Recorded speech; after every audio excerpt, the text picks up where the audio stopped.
Assalomu alaykum hammaga, kanalimizga xush kelibsizlar. Bugun sizlar bilan targetni professional darajada 0 dan yoqishni o'rganamiz. Bugun dars davomida sizlar bilan sahifani ochish va ulash, ikkinchisi Ads Manager va birinchi targetimizni yoqish va Ads ilova haqida. Birinchi navbatda biz sahifa ochishimiz va uni ulashimiz kerak bo'ladi. Hop, sizlarga o'z telefondan ko'rsataman. Montajda buni qo'yib yuboramiz. Hop, mana Facebook profilimiz bor va unda mana bu menu tomoniga o'tsak, mana bu yerda bizning sahifalarimiz turadi. Manda o'zi juda ko'p ochilgan sahifalar va mana bu yerda sozdать страницу Facebook degan joydan o'zimizga misol uchun qaysi biznesga yoqasiz yoki qanaqa yo'nalishda bo'lsa tanlab mana shunda ochishingiz kerak bo'ladi. Keyingisi buni Instagram bilan ulashimiz kerak bo'ladi, чтобы reklama yoqishimiz uchun. Xo'p, Instagram profilimizga kiramiz va mana bu yerda redaktировать degan bo'lim bor. Bu yerdan страница degan joy bor. Mana shu yerda страницаni hozirgi turgan profilingiz bilan ulashingiz kerak bo'ladi va shunda Facebook profil straницasi bilan Instagram bir-biri bilan ulanadi. Xo'p, sizlar bilan endi kompyuter orqali Facebook profilimizga kiramiz va mana bu e'tibor qilgan bo'lsangizlar, chap tomonda ba'zilarda bu boshda turadi, ba'zilarda sal pastrog'ida turgan bo'ladi. Ads Manager degan joyi bo'ladi. Ya'ni bu umumiy hamma reklamani yoqish kabineti bo'ladi. Xo'p, shu yerga kiramiz va birinchi Ads Managerga kirganimizda sizda xuddi shunaqa mana shunaqa oyna ochiladi. Xo'p, bu yoqda birinchi navbatda bizga karta ulashimiz kerak bo'ladi. Ya'ni reklama yoqqanda uni yechib olish uchun mana bu chap tomonga qaytsak, shu yerda вставление счетов и плата degan joy bor, платеж degan. Shu yoqqa kirib o'zimizning kartamizni ulashimiz kerak bo'ladi. Xo'p, va oyna ochilgandan keyin способ оплатаga kiramiz. Bu yoqda mana способ добавить способ оплаты degan joyga o'zimizga kerakli kartamizni qo'shib qo'yishimiz kerak bo'ladi. Xo'p, endi birinchi target настройкamizni sozlaymiz. Targetda mana bu yerda создать degan knopka bor. Mana shu yerdan bosamiz. Xo'p, bu yerda biz har xil maqsadlarda yoqishimiz mumkin bo'ladi. Birinchisi uznavaymiz, ikkinchisi trafik, vовлеченность, lidy va ilovalarning reklamasini va umumiy sotuv bo'yicha yoqishimiz mumkin bo'ladi. Endi eng ko'p foydalanilgan maqsadlardan biri bu trafikka. Trafikka sizlar bilan yoqishda bir ko'p chiqamiz. Va bizda ikkita mana shunaqa bo'lim ochiladi. Birinchisi bu Facebookni shablonoviy настройкасы bo'ladi, ikkinchisi ruchnoy bo'ladi. Esingizdan chiqarmang, biz har doim ruchnoy o'zimiz qilishimiz kerak bo'ladi. Ruchnoyni bosganimizdan keyin bizda mana shunaqa 3 xil bo'limi ochiladi. Ya'ni birinchisi umumiy kompaniya, ikkinchisi guruhlar bo'limi va uchinchisi e'lonlar bo'limi. Ya'ni bizda bitta reklama sozdать qilayotganimizda umumiy bitta kompaniyasi bo'ladi. Uni ichida guruhlar bo'limi va oxirida e'lonlar. Oxirida e'lonlarda biz video yoki rasmlarni tanlashimiz kerak bo'ladi. Bunga biz hozirgi kompaniyamizga nom beramiz. Test target deb. Sababi juda ko'p reklamalar yoqayotganda nomini adashtirib olmaslik uchun nomlashimiz kerak bo'ladi. Xo'p, keyingi etapiga dalya qilamiz. Keyingi etapi место получения конверсии, ya'ni trafik qaysi joyga yo'naltirilsin. Trafikka yoqqanimizda har doim A tochkadan B tochkaga olib o'tamiz. Ya'ni Instagramdan saytga o'tib o'tishimiz mumkin, Telegram kanaliga olib o'tishimiz mumkin yoki o'zimizning Instagram profilimizga olib o'tishimiz mumkin. Xo'p, место назначения сообщения bizga mana bu Instagram yoki Facebook degan bo'limni tanlashimiz kerak bo'ladi. Chunki reklama yoqayotganda to'g'ri bosganda, ya'ni klik qilganda bizning Instagram akkauntimizga o'tishi uchun. Xo'p, bu yerdan biz o'zimizga kerakli sahifalarni tanlab olamiz. Deylik, menda hozir shu sahifa turibdi. Xo'p, keyin esa budjet и grafik, ya'ni kunlik qancha budjet bilan yoqilsin. Minimum bu yerda $3 gacha bo'lishi mumkin. Xo'p, deylik $3 bo'ladi. И data начала. Xo'p, ba'zilar reklamani oldindan запланировать qilib qo'yadi. Ya'ni bugun emas, ertadan yoki mana bu kundan yoqilishini qilib qo'yishadi. Biz уже sozdать qilishni boshlaganimizda hozirgi o'zimizning vaqtni bu yerda yozibdi. Keyin data завершения, ya'ni qachon tugasin. Masalan, 3 kunlik yoqyapsizmi, 5 kunlik yoqyapsizmi? Bu yerda mana shu datasini tanlashingiz kerak bo'ladi. Xo'p, dальше davom etamiz. Mana eng qiziq joylardan bittasi bu lokatsiya tanlash.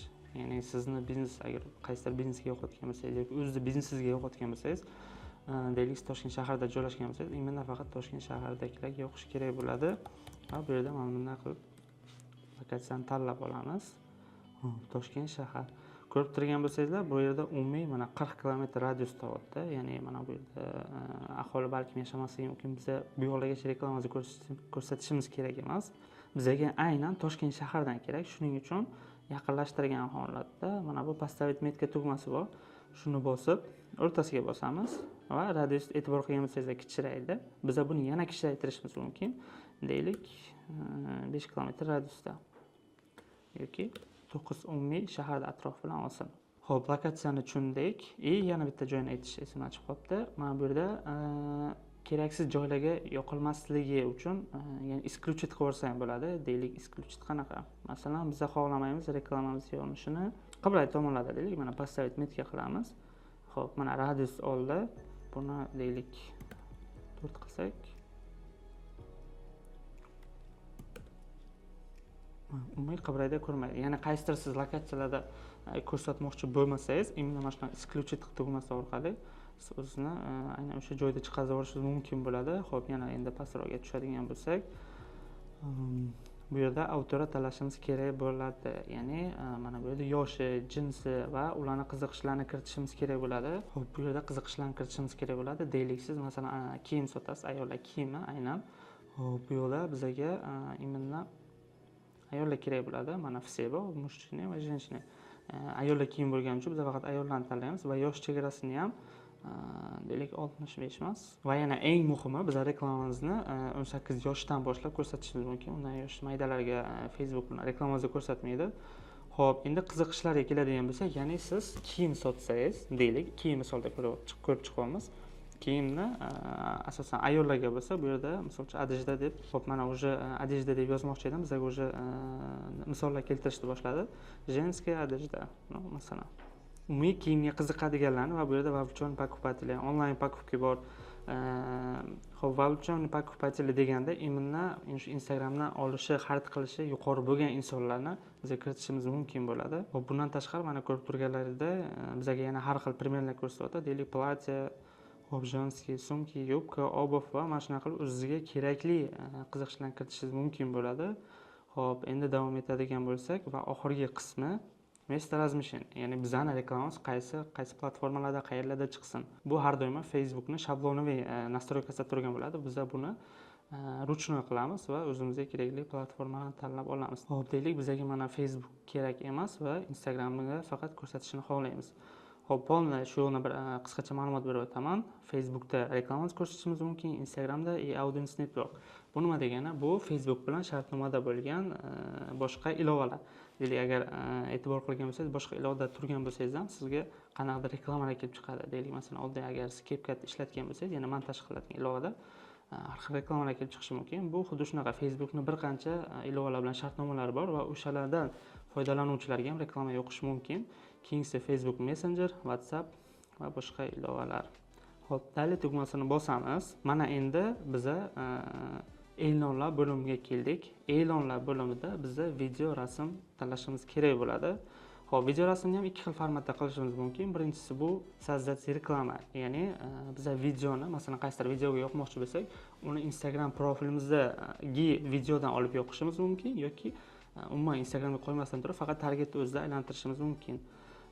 Xo'p, bu bilan uni farqi nima deydigan bo'lsangiz, agar biza Instagramni o'zidagi videoga reklama yoqmoqchi bo'lsak, ya'ni layklar, qanaqadir prosmotrlar keladi, o'shani hammasi Instagramda ko'rinadi. Agar biz o'zimizda mana создать tugmasini bosadigan bo'lsak, keladigan layklar va prosmotrlar profilga hech qanaqa aloqasi bo'lmaydi. Shuning uchun использовать shu publikatsiya qilamiz va vibrat publikatsiya qilib o'zimizga kerakli videoni tanlaymiz. Xo'p, mana e'tibor qilgan bo'lsangizlar, bu yerda teksti bilan chiqadi. Ya'ni biz Instagramda opsiyasini nima yozgan bo'lsak, o'shalar bilan chiqadi. Xo'p, mana belgiladik va e'tibor qilgan bo'lsangizlar, bizda mana bunaqa ashibka chiqadi. Не указан способ оплаты, как изменить способ оплаты. Ya'ni bizda o'sha karta qo'yish degan ma'noda bu yerda chiqazyapti. Sizlarda karta qo'shgan bo'lsangizlar, bu yerda hech qanaqa muammo bo'lmaydi va oxirida посмотреть publikatsiya qilib publikovать qilib yuboramiz. Mana yana kartani chiqaryapti, ya'ni karta qo'shing degan ma'noda. Xo'p, applikovать qilganimizdan keyin bizda mana shu oynamizda bunaqa holatda bo'lib turadi, faqat chernovik degan bo'lmaydi va ozgina proverkadan o'tadi. Proverka nima degani? Siz уже reklama so'zlab qiling, uni Facebook qanchadir muddat ichida ko'rib chiqadi va уже reklamaga chiqaza yuboradi. Xo'p, qisqacha qilib aytganda, bizdan birinchi reklamamizni mana shunaqa qilib yoqamiz. Keyingisi, oxirgisi ads ilova. Bu nima degani? Xo'p, bilasizlar, targetda har doim professional yoqishda kompyuterni olib yurish kerak bo'ladi. Qanaqadir ish joyida yoki boshqa joyda holatda bo'lganda bizda reklamamiz qanaqa ketyapti, qanchadan tushyapti, hammasini bilish uchun bizda mana bunaqa Ads Manager degan ilovasi bor. Buni Play Marketdan yoki App Storedan yuklab olishingiz kerak bo'ladi. O'zim mana chiqib ko'rsataman sizlarga. Bunga kirganda u sразу sizdan bu yoqda ko'rsatadi. Ya'ni hozirgi Facebook akkauntingizdan kelib chiqqan holatda mana shu akkauntingga ulaylikmi deb ko'rsatadi. Agar boshqa akkauntga ulamoqchi bo'lsangiz, другие способlarda qilib через Instagram bilan kirishingiz mumkin yoki Facebook profilingizda elektron adres bilan yozib kirishingiz mumkin bo'ladi. Kirganingizda mana shu yerda har doim siz ko'rib turishingiz mumkin bo'ladi. Sizga qanchadan nima tushyapti, umumiy reklamalar qanaqa ketyapti. Xo'p, mana bugungi qisqa video darsligimizda sizlar bilan sahifa ochish va uni ulash va Ads Manager va birinchi targetimizni yoqish va doimiy ularni kuzatib turish uchun Ads ilova haqida bilib oldik. Keyingi darsliklarimizda sizlar bilan o'sha metrikalarni, ya'ni ichidagi boshqa tugmalarni va yana qanaqa funksiyalar bor, buni keyingi darslarimizda xudo xolasa o'rganamiz. Agar video darslik sizga ham foydali bo'lgan bo'lsa, kanalimga obuna bo'lib qo'ying.